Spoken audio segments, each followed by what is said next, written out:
Assalamualaikum warahmatullahi wabarakatuh.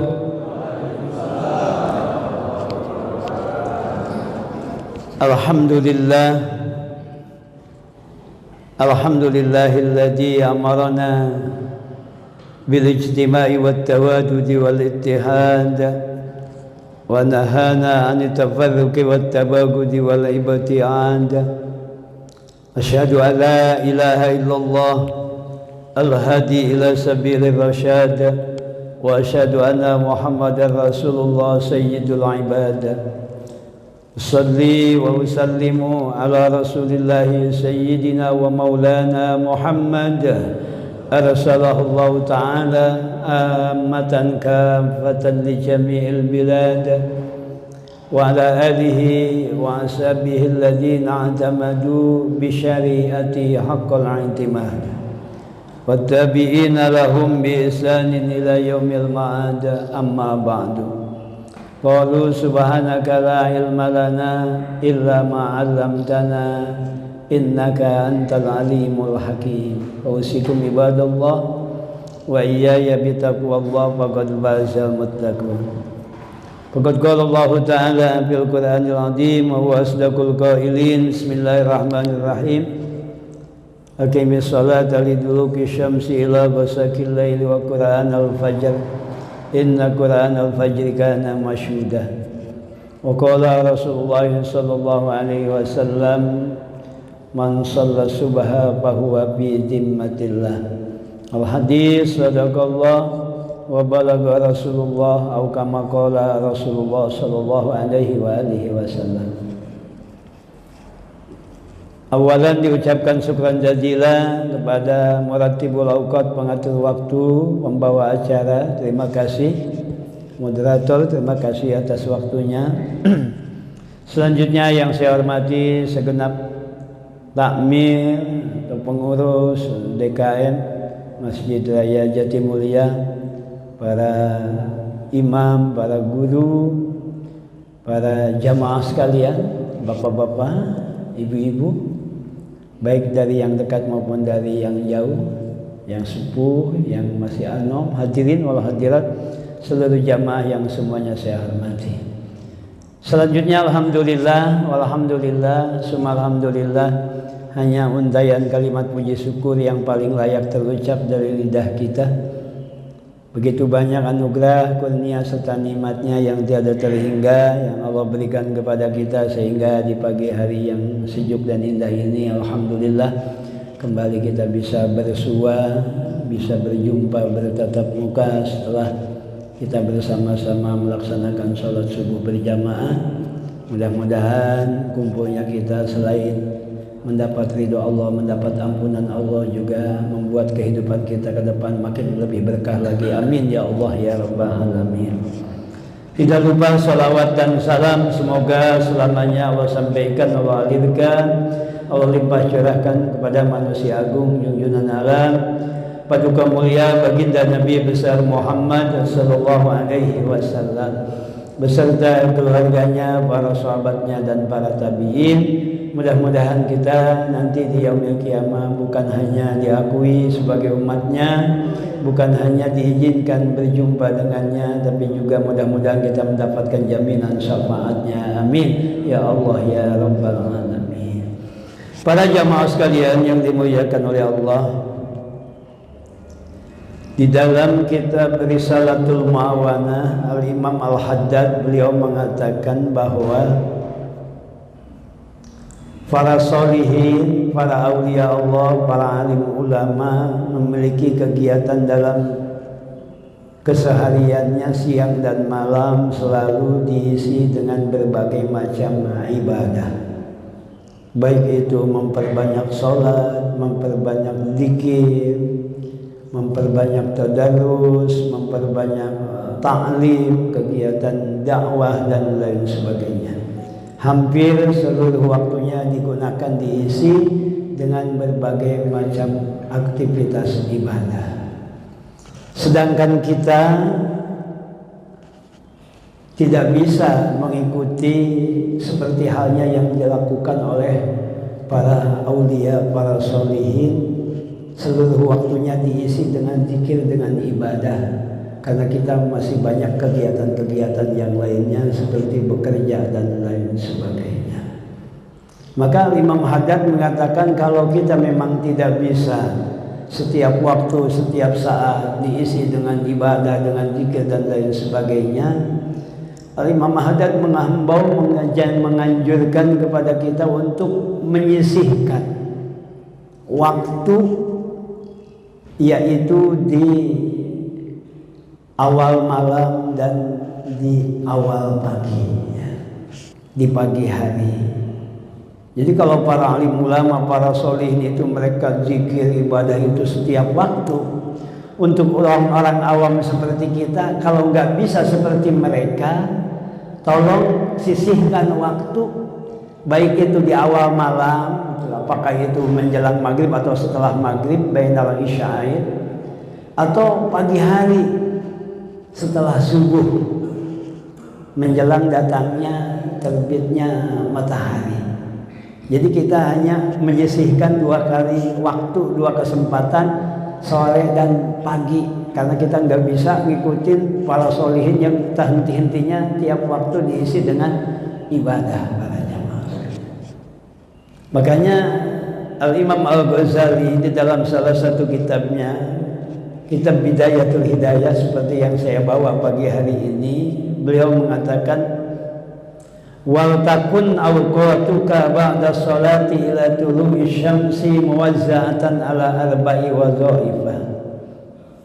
Hendaklah waktu-waktu engkau setelah sholat subuh, seperti tadi setelah sholat subuh, ila tulu'i syamsi, sampai terbitnya matahari,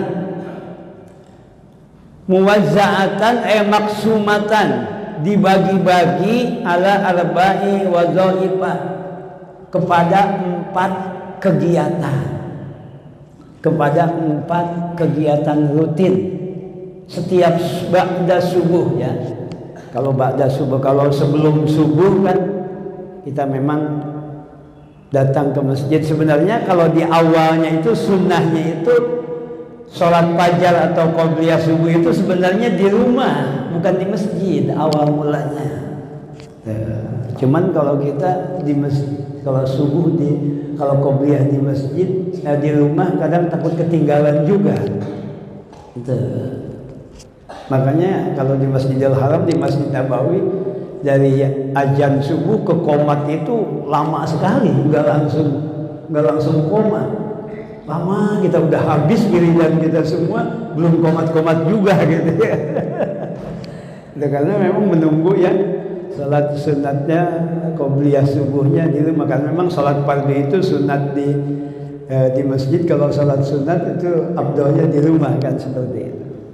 Tapi seiring berjalannya waktu, kita salat qobliyah subuh pun ya kita di masjid, ya nggak apa-apa gitu.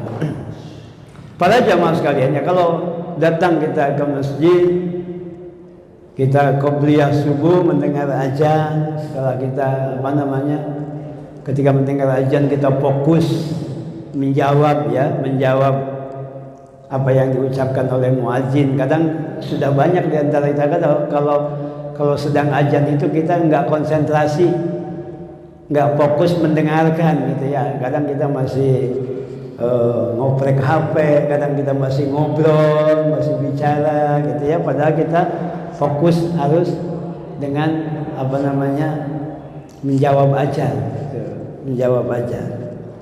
Karena kalau kita sedang di kamar mandi pun, di WC, kita nggak boleh itu jawab azan, kemakruhan tempat. Tapi ketika sudah keluar dari WC, dari kamar kecil, itu jawaban-jawaban azan yang nggak kita lakukan sunat dibaca setelah keluar dari kamar kecil, walaupun azannya udah selesai. Itu azannya udah selesai karena tadi kita di dalam WC nggak jawab, tapi ketika kita keluar dijawab semua sama kita, mulai dari Allahu Akbar sampai la ilaha illallah. Itu saking pentingnya jawab azan itu. Bahkan ada yang mengatakan keterangan kalau kita tidak menjawab azan itu akan berefek nanti ketika sakaratul maut akan sulit mengucapkan kalimat tauhid kalau kita mengabaikan panggilan azan, tidak menjawab. Panggilan azan, qomat jawabannya sama sebenarnya. Cuman kadang kita kalau qomat enggak dijawab, beda dengan azan. Padahal sama. Allahu Akbar sama, Allahu Akbar. Cuman kalau qomat agak cepat jadi kita enggak jawab. Padahal sama, dianjurkan untuk dijawab. Paling bedanya kalau qad qamatis shalah gitu ya. Qad qamatis shalah kita jawabnya aqamahallahu wa adamaha madamatis samawati wal ard. Jawabannya itu aja, ada tambahan qad qamatis shalah. Dan kita kalau mazhab Imam Hanafi gitu, ketika qomat hayya 'alas shalah bangun. Mazhab Hanafi ya. Kalau mazhab Imam Ahmad bin Hambal qad qamatis shalah bangun. Ya. Kalau mazhab Imam Syafi'i selesai qomat bangun. Kalau mazhab Imam Maliki terserah, bebas dari mulai Allahu Akbar mulai la ilaha illallah baru bangun, bebas. Ya. Ya, jadi jangan marah kalau ada orang udah qad qamatis shalah belum bangun, jangan diomelin. Mazhab Syafi'i dia, ya. Karena mazhab Syafi'i setelah selesai baru bangun, itu bukan malas, bukan. Kalau Imam Hanafi langsung hayya 'alas shalah bangun. Nah, kemudian kita setelah dengar azan kita sholat fajar ya. Sholat fajar itu qobliyah subuh ya. Qobliyah subuh, sholat fajar itu juga, jadi nggak usah dua kali sholat. Sholat fajar dulu, sholat qobliyah subuh dulu, enggak, sami mawon itu juga ya. Dalam kitab-kitab fikih udah dijelaskan. Kecuali kalau belajarnya dari TikTok lain lagi barangkali mungkin. Tuh, jadi setelah qobliyah subuh, surat pertama baca Alam Nashrah ya, dalam satu kaos. Surat yang kedua baca Alam Taroh. Jadi sholat subuh itu, qobliyah subuh itu udah nyampe dua alam, Alam Nashrah dan Alam Taroh gitu. Ada lagi kau yang mengatakan kuliah kulhu. Nah, ada yang menjadi solusi dibawa semuanya. Ya, rakaat pertama Alam Nashrah dan kuliah, rakaat kedua Alam Taroh dan kulhu. Itu qobliyah subuh ya, salat sunat fajar yang lebih baik daripada dunia beserta isinya. Nah, kalau salat qobliyah subuh dengan subuh sunat dipisah. Sunat dipisah ya, berbeda dengan salat-salat sunat yang lain. Kalau salat sunat subuh dengan salat fardu subuh itu sunat dipisah. Ada 3 cara memisah antara qobliyah subuh dengan fardunya. Yang pertama dengan berbaring. Dengan berbaring itu riwayat Imam Muslim ya, hadis Nabi tuh, berbaring ke kanan seperti posisi mayat di liang lahat. Tuh, kalau di sini berbaring semua nggak kebagian tempat, orang udah duduk semua kan susah. Tuh ya, tuh sambil baca doa Allahumma rabba Jibril wa Mikail Allahumma rabba Jibril wa Mikail wa rabba Israfil wa rabba Ijrail wa Muhammadin sallallahu alaihi wasallam ajirni minan nar. 3 kali itu ada dalam kitab I'anatul Talibin. Imam Junaidi nambahin lagi itu ajirni minan nar wa adhirni al jannah al maut Allahumma kama hakamta bil maut antakfirni syarra syakaratil maut. Baru bangun gitu ya, baru bangun duduk ya. Atau kalau nggak dipisah dengan berbaring, dipisah dengan berbicara. Yang penting dipisah dengan berbicara, nggak apa-apa. Ketemu teman sehat, gimana kabarnya? Itu sunat, memisahkan antara qobliyah subuh dengan fardu subuh. Atau yang ketiga dengan pindah tempat. Pindah tempat artinya kalau qomat tadinya dia di belakang, di depan ada tempat kosong, dia pindah tempatnya. Itu pun bagi yang bukan di shop awal. Kalau di shop awal nggak usah pindah ke belakang, nggak usah, itu nggak apa-apa, nggak pindah juga. Itu cara memisahkan itu antara qobliyah subuh dengan subuhnya. Itu seperti itu. Itu banyak sebenarnya ajaran doa-doa antara qobliyah subuh sampai fardu subuh itu ya. Itu banyak tuh di kitab-kitab, di hadis-hadis juga. Seperti hanya baca doa ketika setelah tadi ya, setelah qabliyah subuh wa bihaqil hasani wa ahi wa jadi wa abi wa ummi wa bani najini minal ghammi alladzi ana fi was'aluka an tunawwira qalbi bi nuri ma'rifatika abadan abada. Itu di kitab-kitab tasawuf itu ada doa seperti itu. Apalagi ada doa Imam Syekh Madani ya, Syekh Madani yang kalau dibaca 4 kali dawam maka yang bacanya akan dituliskan sebagai waliullah gitu ya. Yang Allah maghfir ummat sayyidina Muhammad, Allah marham ummat sayyidina Muhammad, Allah majbur ummat sayyidina Muhammad, Allah mastur ummat sayyidina Muhammad, Allah maafi ummat sayyidina Muhammad, Allah aslih ummat sayyidina Muhammad, Allah mahfaz ummat sayyidina Muhammad, Allah maghfir li ummati Muhammad maghfiratan ammatan ya rabbal alamin, Allah marham ummat Muhammad rahmatan ammatan ya rabbal alamin, wa farij an ummati Muhammad farjan ajila ya rabbal alamin. Itu dibaca 4 kali, kalau dawam dituliskan salah satu waliullah itu seperti itu. Itu banyak bacaan-bacaan itu yang diajarkan itu. Kemudian ada lagi ya hayyu ya qayyum la ilaha illa anta 40 kali. Itu ini Imam Ibnu Taimiyah yang anti bid'ah. Anti bid'ah kan?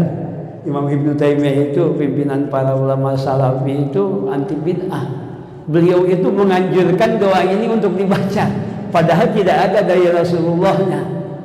Tapi beliau tetap menganjurkan. Kenapa? Padahal tidak ada dari Rasulullah, karena beliau melihat khasiatnya memang sudah terbukti ketika diamalkan. Jadi walaupun bid'ah nggak ada dari nabinya, tetap beliau mengajarkan. Ya hayyu ya qayyum la ilaha illa anta, terutama untuk kelapangan rezeki kan, itu sebelum koma. Apalagi di hadis ada lagi la ilaha illallah malikul haqqul mubin, itu mah di hadis Nabi 100 kali itu dibaca.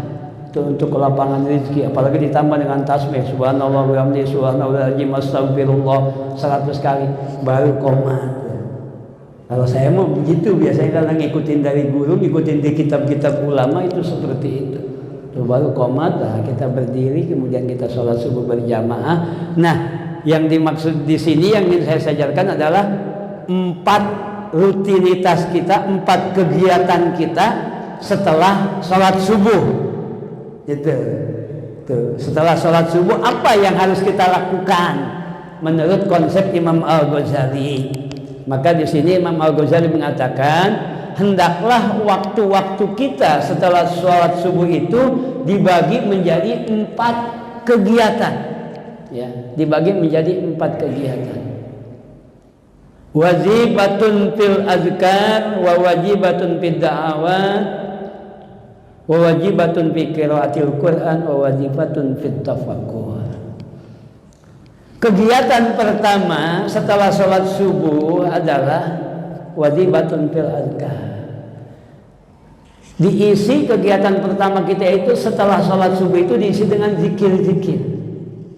Ya, dengan zikir-zikir. Makanya habis sholat itu kita zikir ya, itu istighfar 3 kali gitu ya. La ilaha illallah wahdahu la syarikalah itu 10 kali, asal mulanya mah 10 kali, cuman karena biasanya ada kegiatan mau pengajian, mau tahlilan, mau apa, jadi suka dipotong letter jadi 7, kadang jadi 3, akhirnya mah nggak ada tahlilan, nggak ada apa juga 3 aja udahnya. Udah jadi kebiasaan disingkat gitu ya, padahal 10 gitu ya. Allahumma ajirni minan nar itu seharusnya mah 7 kali gitu ya, tapi disingkat juga jadi 3 gitu ya. Allahumma antas salam, Allahumma la mani'a, Allahumma inni ala zikrika. Itu apalagi Allahumma inni ala zikrika itu ya, itu apa namanya, wasiat Kanjeng Nabi kepada sahabat Mu'adz bin Jabal itu jangan sampai ditinggal itu, sampai 3 kali wasiatnya, saking pentingnya. Itu sama seperti dengan wasiat baca ayat kursi ya setelah sholat 5 waktu.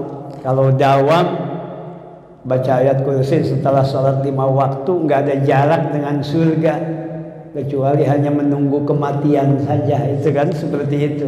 Jadi itu wirid atau zikir ba'da sholat subuh kegiatannya itu ya. Baca Fatihah, Qul Falaq Binas, kemudian awal surat Al-Baqarah, biasanya begitu dulu mah, ayat kursi, baru amanar rasulu bima unzil, 2 ayat terakhir surat Al-Baqarah ya. Itu bagus 2 ayat itu. Di rumah juga harus dibaca, Pak. Bahkan kalau 3 hari di rumah tidak dibaca 2 ayat terakhir surat Al-Baqarah itu, rumah kita akan dipenuhi dengan setan. Itu seperti itu para jamaah sekalian. Kalau tidak dibaca sampai 3 hari kelewat 2 ayat Al-Baqarah ini. Kemudian ya biasanya di kampung, kalau dulu mah, sekarang udah banyak ditinggal yang syahidallahu annahu la ilaha illa huwa wal malaikatu wa ulul ilmi qa'iman bil qisti wal azizul hakim sampai wa tarzuqu man tasha bi ghairi hisab, baru tasbih 33. Alhamdulillah 33, Allahu akbar 33, 99 digenapkan 100 dengan la ilaha illallah syarikalah jadi 100. Dilanjutkan biasanya dengan zikir la ilaha illallah. Apa aja silahkan dengan zikir-zikir. Itu kegiatan pertama setelah sholat subuh. Penting ini wirid ini. Sehingga kalau dalam kitab Fawaidul Muhtarar itu dibandingkan malamnya tahajud, malamnya tahajud jam 2 bangun, jam 3 bangun, tapi setelah subuh tidur, enggak zikir. Lebih baik malamnya enggak tahajud, tapi setelah subuhnya zikir. Saking pentingnya zikir ba'da subuh sampai seperti itu. Daripada malamnya tahajud tapi habis subuh bukannya zikir malah tidur. Iya, lebih baik enggak tahajud tapi setelah subuh zikir, jangan tidur. Para jamaah kalau enggak ngaji begini habis subuh ada yang suka tidur? Hah? Kalau ada berarti teman saya itu. Iya. Ada Imam Ibnu Qayyim mengatakan dalam kitab Zadul Ma'ad, saking nggak boleh tidur pada subuh, arbaun tamna'ur rizqa, ya. Ada 4 hal yang menghalangi datangnya rezeki. Yang pertama, naumus subha, tidur pagi, tidur subuh, ya. Emang di bulu-bulu malam ada hadisnya memang naumus subha yurisul fakr, ya, bahwa tidur setelah subuh itu melahirkan kepakiran, ya, melahirkan kepakiran. Makanya kalau habis subuh jangan tidur, Pak. Kalau nggak zikir ya cuci piring ya apa kayak bini seneng itu bantuin ngepel, bantuin beres-beres rumah, olahraga apa kayak, jangan tidur ya. Kalau tidur itu wah, nggak kebagian doa Nabi, Allahumma barik li ummati fi bukuriha, ya Allah berkahi umatku di pagi harinya, yang didoain tidur. Jangan tidur, kalau bisa diusahain ya. Itu susah, nanti datang rezekinya susah. Itu menghalangi datangnya rezeki kalau tidur subuh itu ya. Saya emang nggak pernah tidur habis sholat subuh. Kenapa? Karena subuhnya aja saya nggak bangun katanya. Itu mah bukan yurisul fakir, yurisul jahanam itu mah. Melahirkan neraka jahanam, soalnya subuhnya nggak bangun itu ya. Jangankan nggak subuh, Pak, kita nggak tahajud itu yang masuk kategori hadis telinganya penuh diisi oleh air kencing setan, itu orang yang tidak bangun tahajud, bukan orang yang tidak bangun subuh. Kalau setahu kita selama ini orang yang nggak bangun subuh, yang telinganya penuh dikencingi oleh air kencing iblis, air kencing setan, bukan. Tapi orang yang subuh bangun tapi tahajud nggak bangun, itu air telinganya penuh dikencingi setan. Itu yang ada dalam hadis itu. Tuh. Bukan subuh, apalagi kalau subuh nggak bangun. Ini bangun aja subuh, habis subuh kalau bisa jangan tidur, yang tamna'u rizqa, menghalangi rezeki kan itu ya. Kemudian apalagi menghalangi rezeki, wakilatus sholah, kata Imam Ibnu Qayyim, penghalang datangnya rezeki itu ada sedikit sholatnya. Sholatnya sedikit, fardu doang gitu. Kadang qobliyah ba'diyah sedapatnya semaunya gitu. Kalau pas lagi ke masjid setelah azan baru qobliyah. Kalau di rumah mah langsung fardu aja gitu ya. Jadi duha ditinggal, tahajud ditinggal, awabin ditinggal, sholat hajat ditinggal, witir ditinggal, ya, sholat istikharah ditinggal, sholat itu ditinggal. Jadi sedikit sholatnya. Itu sedikit sholat itu mengurangi rezeki, Pak, para jamaah. Yang keempat, wal kasal, malas. Sifat pemalas itu mengurangi rezeki, jadi menghalangi datangnya rezeki. Orang malas, orang udah pada kerja, udah punya giat, punya keaktivitas. Orang udah pada dapat sekarung dua karung, dia masih malas saja yang nggak dapat. Ya, kalau orang bodoh masih bisa sukses, Pak.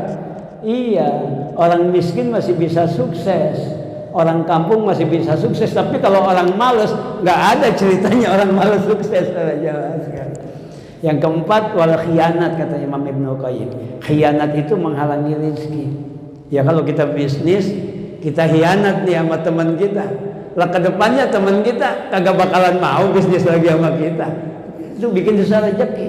Oh, ini ada nih bisnis, ada komisi nih 100 juta, kita bagi dua ya, 50 juta kita hianatin, dikasih 20 juta, mana 30 juta lagi, kan jangan 50 juta. Waduh, dapatnya aja nggak segitu. Nah kedepannya susah, nggak bakal bisa bisnis lagi dengan hal yang tadi. Wah, dia mah hianat. Nah ini 4, jangan. Jadi habis subuh zikir ya. Kegiatan pertama zikir yang namanya zikir hasanat seperti tadi, zikir yang warid dari Rasulullah Shallallahu Alaihi Wasallam, itu zikir yang warid ya. Itu yang pertama, kegiatan ba'da subuh, jangan ditinggal. Yang kedua, wawajibatun fil adiyah atau fid da'awat. Kegiatan yang kedua adalah kita memperbanyak doa. Ba'da subuh itu memperbanyak doa. Kita itu kan kadang, kalau tadi kan zikir hasanat, kan ada doa-doa yang masuk kategori zikir darajat. Kalau zikir darajat biasanya wirid-wirid yang diajarkan atau doa-doa yang diajarkan oleh guru-guru kita melalui ijazah kita dari guru kita, entah itu sholawat apa gitu ya, kayak sholawat nariyah gitu ya, sholawat kamilah 40 kali pada subuh gitu ya, atau mungkin Fatihah berapa kali, atau mungkin surat Waqiah gitu ya, atau apa wirid kita hijib gitu ya, hijib itu mungkin diasi amalan menggunakan hijib bahar, hijib nasr, hijib ihtifa, hijib nawawi, hijib autad, hijib alam nasr, atau banyak mungkin dari guru-guru. Nah di situ dibaca, diamalkan. Maka termasuk amalan-amalan pendatang rezeki, karena wirid ba'da subuh atau doa ba'da subuh mendatangkan rezeki itu lebih cepat dibandingkan dengan bekerja itu sendiri ya, dibandingkan dengan bekerja itu sendiri. Kalau wirid-wirid, biasakan wirid ba'da subuh, makanya para alim ulama kadang pagi-pagi itu wirid itu sampai siang wirid, ngamalin aurad-aurad, entah itu kitab apa aja itu ya, ada Dalailul Khairat itu apa kitab iya, kumpulan-kumpulan wirid-wirid dari guru yang udah diijazah. Itu kadang duitnya gampangan mereka ketimbang kita yang kerja. Kadang kita kerja sebulan sekali baru gajian, dia mah pagi hari udah gajian kadang, sehari bisa 4 kali 5 kali. Kayak saya sehari hari ini bisa 5 kali 6 kali gajian gitu ya. Iya kan begitu, karena iya kan ngajinya bisa 6 kali sehari, 6 kali gajian kan gitu. Cuman gete gaji dari Tuhan kan begitu. Itu ya. Jadi itu jadi wirid ba'da subuh itu bisa mendatangkan rezeki kadang lebih cepat, lebih banyak ketimbang bekerja itu sendiri. Itu para jamaah sekalian. Makanya yang punya wirid dari guru dibaca tuh pada subuh. Setelah wirid yang biasa kita baca bareng-bareng tadi itu ya. Itu yang mau apa, kita harus punya pegangan Pak, harus ada yang kita jadikan pegangan amalan kita, mau sholawat, mau asmaul husna, mau hijib apa, kiai kan banyak, habaib banyak, ulama banyak. Jangan sampai kita nggak punya pegangan amalan. Mungkin kita untuk kelapangan rezeki, untuk amalan untuk apa namanya anak soleha gitu, amalan untuk keluarga sakinah, amalan untuk ya dipercaya di tempat kerja, atau apa aja yang kita butuhkan.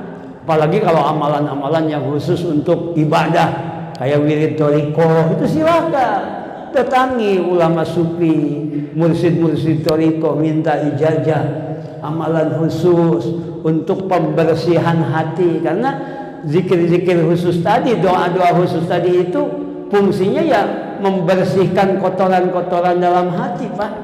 Kalau kita berijazah thariqah kepada seorang mursyid, baca umpamanya, kalau umpamanya thariqahnya Sajiliyah dari Imam Sajili, istighfar 100 itu ya, kemudian sholawat 100, kemudian la ilaha illallah 100, tasbih 100 itu kan. Kalau umpamanya Qadiriyah Naksabandiyah ada la ilaha illallahnya 165 gitu ya.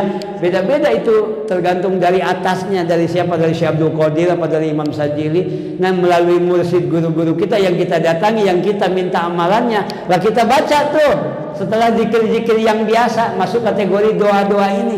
Nah, fungsinya itu diantaranya lah itu tazkiyatun nafs, pembersihan jiwa, tathirul qalbi, menyucikan hati. Kita kan banyak aib, banyak celah di diri kita, terutama kotoran-kotoran batin kita. Hubud dunya kita yang terlalu akut ya, tulul amal kita terlalu panjang angan-angan gitu ya, yang udah stadium 4 barangkali mungkin. Kadang ada sombongnya, kadang ada pamernya, ada riyanya ya kan, ada ujubnya, kita suka ada hasudnya dalam diri kita, suka ada suudzon sama orang lain, iya kan, suka kufur nikmat, kita suka mencela kesalahan orang lain, mencela kekurangan orang lain ketika berbicara ya, atau barang mungkin kita mendebat orang lain.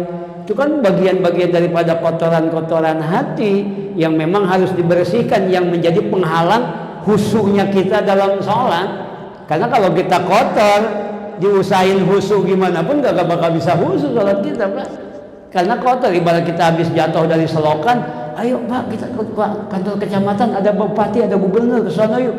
Lah pakaian kita belum kotor, disuruh madep gimana pun gak bakal mau, malu. Hati kita juga kalau masih kotor, dipaksa gimana deh, ini wajah tu wajah, mulut doang, hati mah kemana-mana. Ya Allah, aku menghadap kepadamu dengan segenap jiwa ragaku, susah.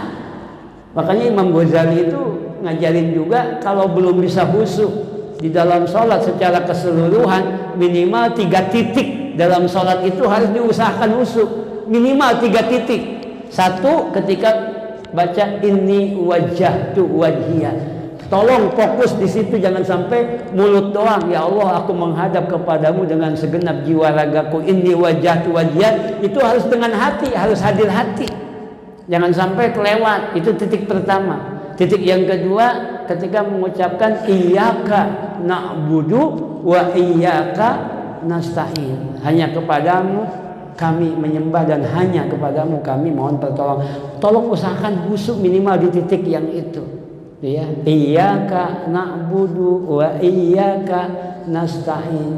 Kalau dalam kitab Al-Yaqutun Nafis itu suruh waqfatan latifatan, wakaf sedikit di situ. Iyyaka na'budu, jadi jangan iyyaka na'budu wa iyyaka nasta'in. Karena kana dan kanas itu anak-anak setan, anak-anak iblis, kana dan kanas itu. Makanya ada berhenti sedikit, waqfatan latifatan. Itu kadang dalam kitab Al-Yaqutun Nafis. Saya kalau ilmu qiraat bukan ahlinya, tapi saya nemukan pembahasan itu sedikit dalam kitab Al-Yaqutun Nafis. Tuh. Tapi iyyaka, nah di situ kita fokus, jangan mulut doang iyyaka tapi hati nggak ngikutin. Nah yang ketiga, di titik yang ketiga kita fokus ketika tahiyyat. Baca assalamu alayka ayyuhan nabiyyu. Itu kepada Nabi, hitab kepada Nabi. Itu satu-satunya manusia makhluk Allah yang boleh diajak hitab dalam salat dan tidak membatalkan salat, yaitu Kanjeng Nabi Muhammad. Tuh, kalau yang lain batal. Kalau untuk yang lain kita umpamanya lagi salat ada malaikat Jibril datang, assalamualaikum. Kita wajib jawab waalaikumsalam umpamanya. Wajib jawab dan batal sholat kita. Nabi Adam datang atau Nabi Khidir datang, kita lagi sholat, assalamualaikum, wajib kita jawab waalaikumsalam dan batal sholat kita. Tapi kalau Kanjeng Nabi Muhammad yang datang, assalamualaikum, kita lagi sholat, waalaikumsalam, enggak batal. Itulah makanya Kanjeng Nabi Muhammad adalah wasilah yang tidak tergantikan kita. Kalau habis ajan ati Muhammadanil wasilah, wasilah yang tidak tergantikan, karena dijadikan khitab dalam sholat pun tidak membatalkan sholat. Itu ketika lagi sholat hanya dengan Allah dan Kanjeng Nabi Muhammad saja yang tidak membatalkan sholat. Nah 3 titik itu kita harus belajar khusyuk. Nah nanti kalau udah 3 titik itu udah belajar, udah bisa, nanti ngerembet ke bagian-bagian yang lainnya juga akan lebih luas khusyuknya kita. Ujung-ujungnya dari takbiratul ihram sampai salam, insya Allah bisa khusyuk semua. Cuman caranya mengejar ke arah sana itu kan untuk tujuan supaya kita ihsan. Ihsan itu kan termasuk rukun agama yang 3, Islam, iman, ihsan kan?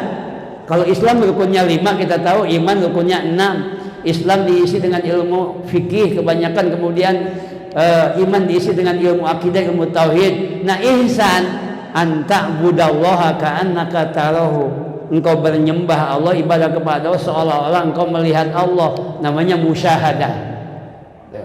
Kalau enggak bisa fa ilam takun tarahu fa innahu yaraka, kalau engkau enggak bisa merasa melihat Allah dalam ibadahmu, dalam salatmu, maka turun level, hadirkan perasaan bahwa engkau selalu diintip, dilihat oleh Allah, namanya muraqabah.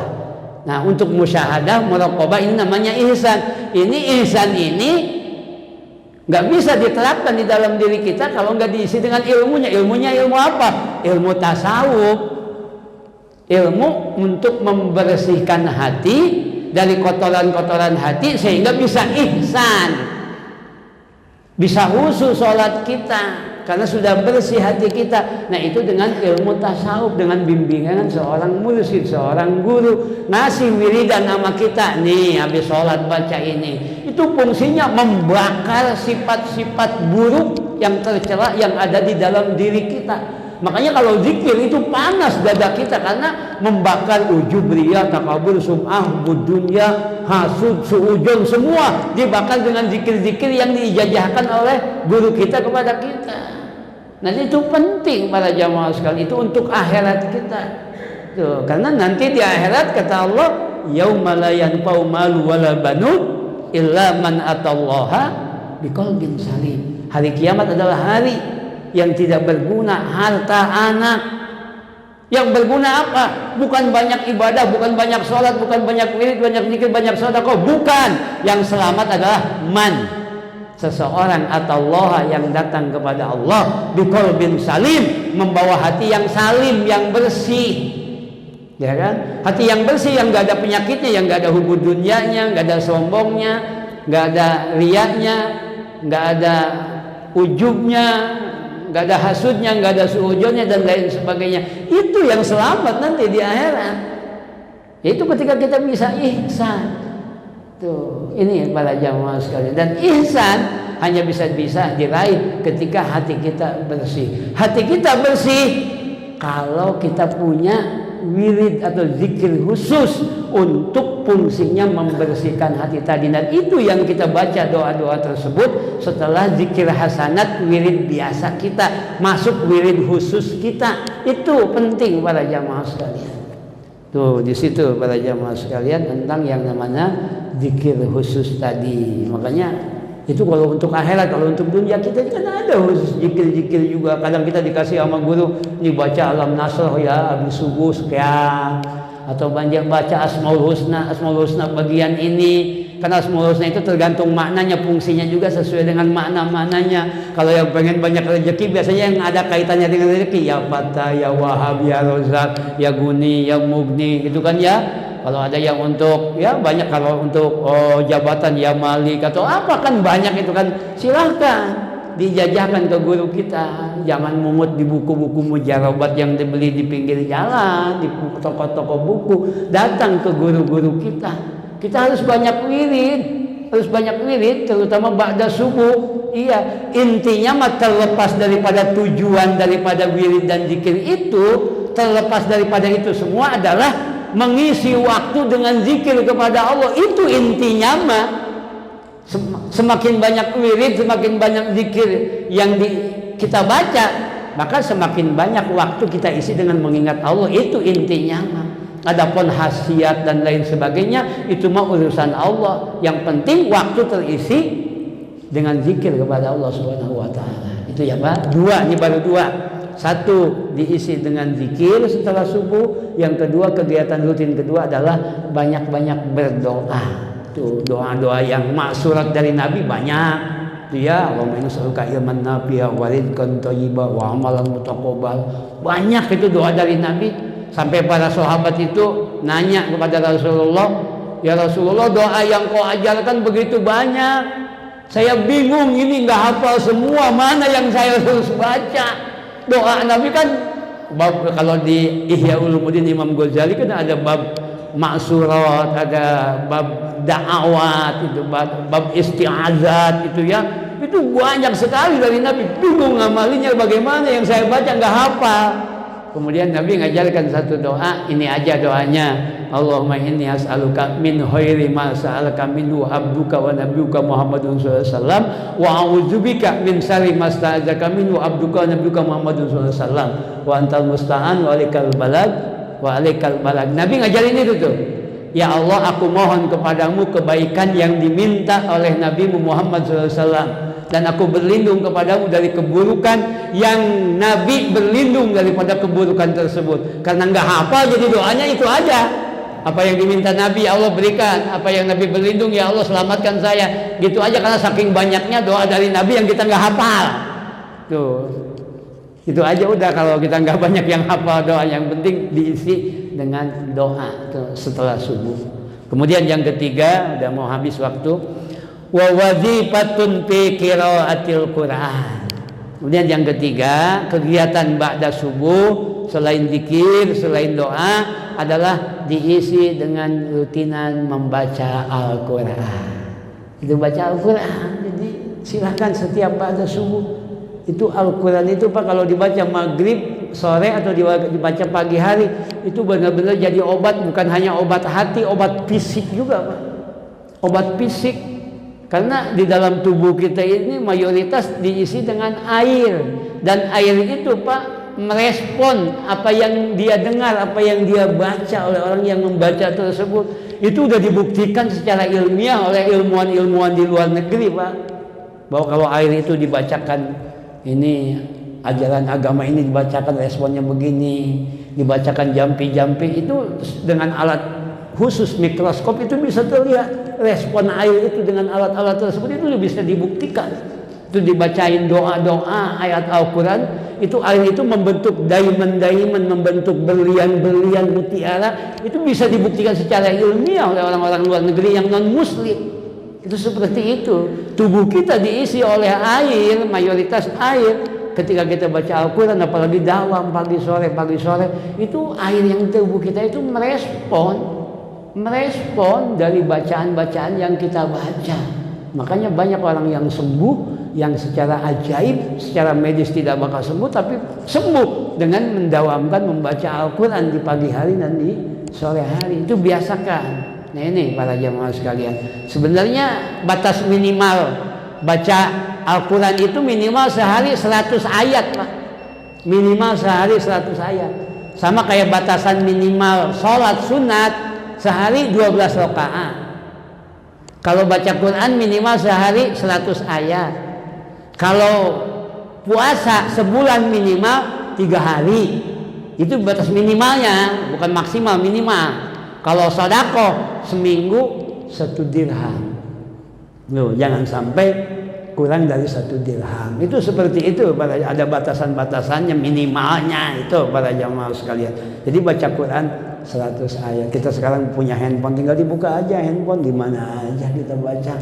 Yang penting didawamkan. Ini kadang kita jangankan berusaha memahami, lebih jauh mengamalkan, memahami isinya. Kadang kita membacanya aja Al-Quran. Ini kadang kita jarang dan kita malas. Makanya ada sebuah kitab Limastadharul Islam. Kenapa Islam itu mengalami kemunduran, tertinggal oleh umat-umat agama yang lain? Karena umat Islam sudah menjauh daripada Al-Quran.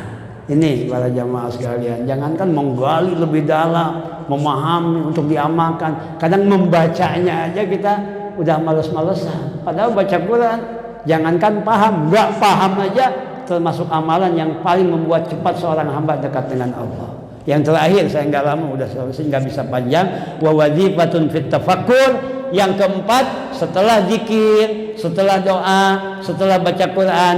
Yang keempat kegiatan ba'da subuh adalah wadhifatun fit tafakkur. Sisihkan waktu untuk kita bertafakur. Tiap pagi itu ya, ba'da subuh bertafakur sampai terbit matahari. Ini udah terbit nih. Tuh, tafakur dalam apa? Fatafakkar fi junubik. Tafakur mengingat dosa-dosa kita, wa khotoyaka, kesalahan kita, wa taksirika, dan keteledoran kita fi ibadati maulaka, dalam ibadah kepada Tuhan kita. Itu kita berpikir di situ, ya Allah, membayangkan diri kita, membayangkan istri anak kita di akhirat nanti dibelenggu, diikat dengan rantai dari besi dari api neraka, digiring, dilempar ke neraka. Bayangin itu karena dosa-dosa kita. Tuh, tafakur di situ. Tuh, kemudian wa ta'aludika liqabil alim, mikirin siksa Allah. Kita jangan berpaling bagaimana nanti siksa tersebut di hadapan kepada kita. Wasuhtil azim, membayangkan murkanya Allah kepada kita. Iya. Jadi kita harus berpikir seperti itu para jamaah sekalian, supaya kita lebih kembali merefresh kembali sudah sejauh mana pengabdian kita kepada Allah. Sudah berapa ayat yang kita amalkan, sudah berapa hadis yang kita laksanakan, sudah sejauh mana pengamalan kita terhadap agama yang kita yakini. Masih banyakkah perintah-perintah Allah yang belum kita laksanakan? Itu tafakur di sana. Tafakur tentang dosa-dosa kita, tafakur tentang betapa nikmat, betapa banyak kepada Allah, tafakur tentang kehidupan, tafakur tentang keteledoran kita, segala macam. Makanya ada hadis tafakur sa'ah khairun min ibadati sitina sana. Tafakur 1 jam lebih baik daripada ibadah 60 tahun. Karena dari tafakur itulah akan melahirkan sebuah komitmen. Ayo, ajal kapan saja bisa datang, gak usah tua, gak usah muda, siapapun bisa datang. Kalau ajal itu bisa saja datang kapanpun, kenapa kita masih berleha-leha di dalam ibadah? Kenapa kita masih berani berbuat dosa? Bisa jadi ajal besok datang dan lain sebagainya. Dari tafakur itulah insya Allah komitmen kesungguhan ibadah akan lahir. Inilah konsep Imam Ghazali, 4 kegiatan rutin yang harus kita biasakan tiap hari. Mudah-mudahan kita bisa mengamalkannya. Amin ya Allah ya Rabbal alamin.